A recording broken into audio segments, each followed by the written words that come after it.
So for me, I see so many founders try and solve derivative problems, right?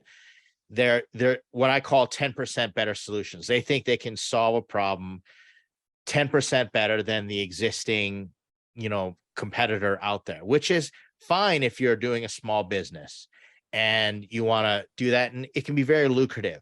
But then there are people who are thinking about category defining ideas, disruptive, crazy moonshot ideas, what have you. Based on all the startups that you've seen, been around helping, what do you think is the next thing? Let's go into the future. Like, is it metaverse? Is it AR? Is it VR? Is it sentient life? Is it, AI implanted in your brain?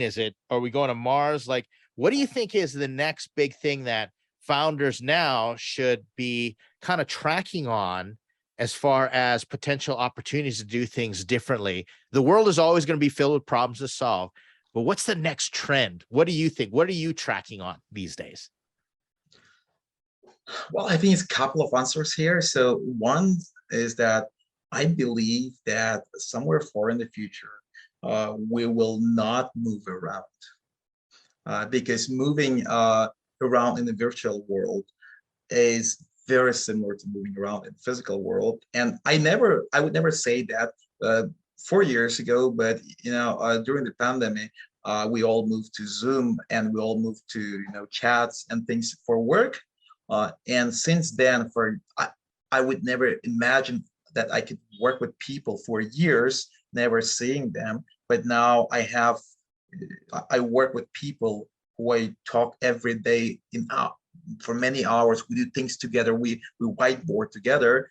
And if now we could work together in the actual room, I wouldn't go for it. It's more fun, but it's less productive.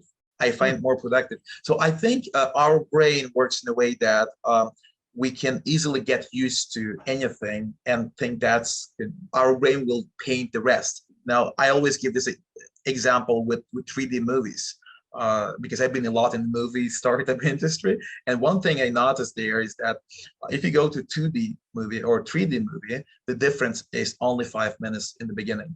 After 5 minutes, your brain has pretty much the same idea about what's happening on 2D and 3D.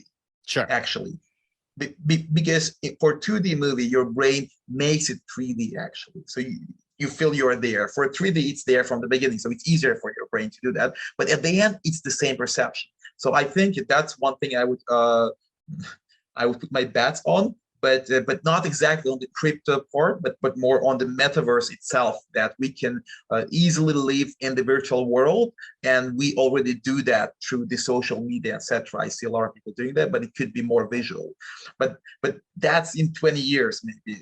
But if you look at the short-term perspective, I like looking at what I do myself, and the reason I do that is because I believe that that's what's going to be very, very hot in the next 10 years, is everything what's about saving time for the businesses when they want to build something. For like the no-code, the low-code solutions they're really hot these days. But everything else, what helps the governments become more digital, the business become more digital, and even the individuals become more digital. Everything what helps there is going to be more and more hot moving forward, because the generation is changing, and suddenly most of the people making decisions, they know the tech and they want the tech, right? And it feels like tech is everywhere, but in fact, it's almost nowhere. If you look at a lot of the areas like construction, government, and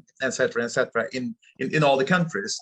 And they need, like, I look at some estimates, like they have only 7% of software they need now. So it's like 93% left to build for them, right? And that's why, this no-code movement is so big, because people anticipate that will be very, very important for the for the governments and others to utilize it. So these two things I would put my bets on. Everything about the virtual world, because the new generation is almost there already, and we are kind of entering it if we're not too conservative. And then everything what makes the product building simpler.